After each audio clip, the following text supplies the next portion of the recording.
শুরু হয়েছে পবিত্র রমজান।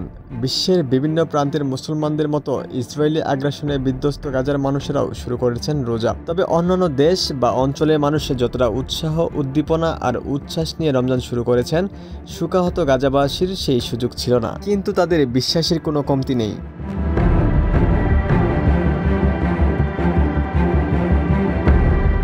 এদিকে মুসলিমদের পবিত্র রমজান মাসের শুরুতেই ফিলিস্তিনের যুদ্ধবিধ্বস্ত গাজা উপত্যকায় সব ধরনের ত্রাণ ও পণ্যের প্রবেশ বন্ধ করে দিয়েছে ইসরায়েল।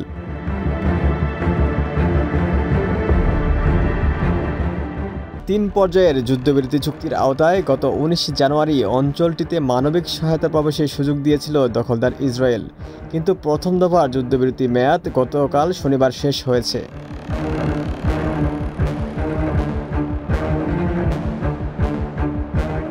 হামাসকে হুঁশিয়ারি করে রোববার ইসরায়েল জানায়, যুদ্ধবিরতির মেয়াদ বাড়ানোর বিষয়ে হামাস রাজি না হলে পরিণতি আরও ভয়াবহ হবে।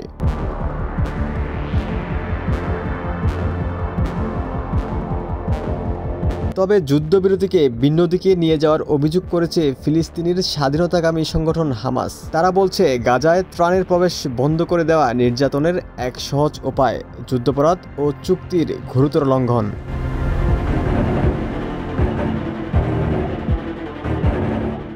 ইসরায়েলের প্রধানমন্ত্রী বেনিয়ামিন নেতানিয়াহুর গড়িমসিতে দ্বিতীয় দফার যুদ্ধবিরতির ব্যাপারে ইসরায়েল ও হামাস এখনও কোনো সমঝোতায় পৌঁছাতে পারেনি।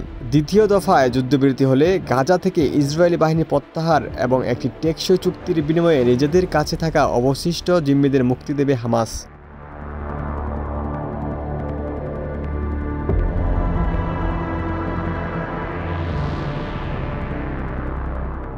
ইসরায়েল বলছে, রমজান মাস এবং ইহুদিদের পাসওভার উৎসব উপলক্ষে প্রথম দফার যুদ্ধবিরতির মেয়াদ বৃদ্ধির প্রস্তাবকে সমর্থন করে তারা।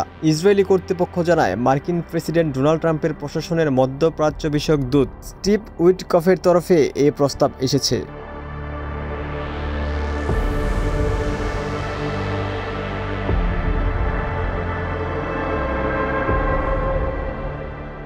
ইসরায়েলি প্রধানমন্ত্রীর কার্যালয় জানায়, নতুন এ প্রস্তাবে হামাসকে ইসরায়েলি অর্ধেক জিম্মিদের বর্ধিত যুদ্ধবিরতির মেয়াদ শুরুর প্রথম দিন এবং বাকিদের স্থায়ী যুদ্ধবিরতি পৌঁছানোর পর মুক্তি দেওয়ার কথা বলা হয়েছে।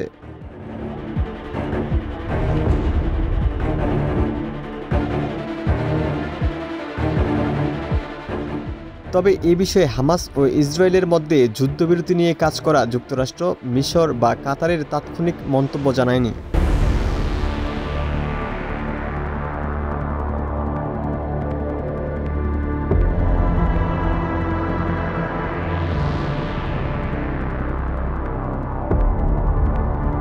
শুক্রবার রাতে হামাস জানায়, যুদ্ধবিরতির দ্বিতীয় ধাপ কার্যকর হবে এমন নিশ্চয়তা ছাড়া তারা প্রথম ধাপের যুদ্ধবিরতির মেয়াদ বাড়াতে সম্মত হবে না।